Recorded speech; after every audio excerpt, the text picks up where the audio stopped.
इस समंदर की अच्छी बात यह है कि इसमें रेत नहीं है, मतलब जो भी लोग एलर्जिक हैं रेत से उनके लिए एक परफेक्ट प्लेस है।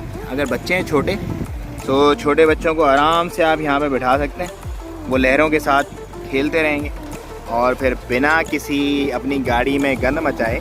नॉर्मली लोगों को यही प्रॉब्लम होती है, स्पेशली मर्दों को, यार गाड़ी ख़राब हो जाएगी पूरी, तो वो यहाँ आके एंजॉय कर सकते हैं फुल तरीके अच्छे तरीके से।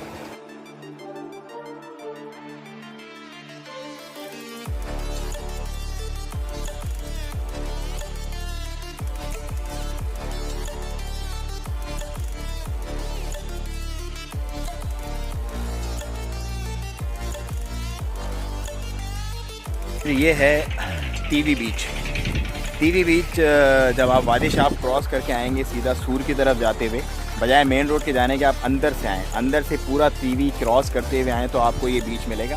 इसकी अच्छी बात ये है कि गर्मी भले कितनी भी हो, इस वक्त बाहर जो है तकरीबन 31 से 32 डिग्री सेंटीग्रेड है, लेकिन हवाएं जो हैं वो ठंडी चल रही हैं। और ये जो पीछे आप देख रहे हैं ये बारबेक्यू का चूल्हा बना हुआ है। अपनी लकड़ी वकड़ी लेके आएँ, आप यहाँ पे फिट करके बारबेक्यू करें, ठंडी हवा एंजॉय करें। और बीच का ये बैम्बो जो सिटिंग है परफेक्ट है, और इसके साथ साथ बीच जो है वो बड़ा फंटास्टिक और सुकून वाला है, मतलब कोई खिचपिच कोई रश वश ये वो कोई चक्कर नहीं है। So this is one of the सुकून वाली जगह in Oman.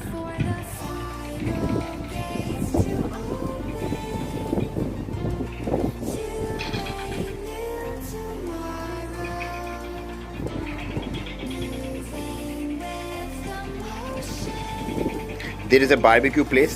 If you want to do barbecue, you can come and enjoy here.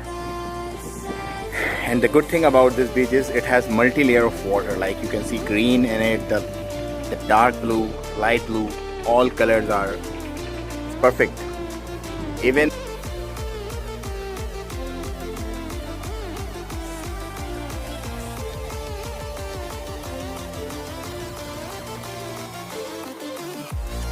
Colour check करो यार, परफेक्ट है बाबा, आई लाइक इट।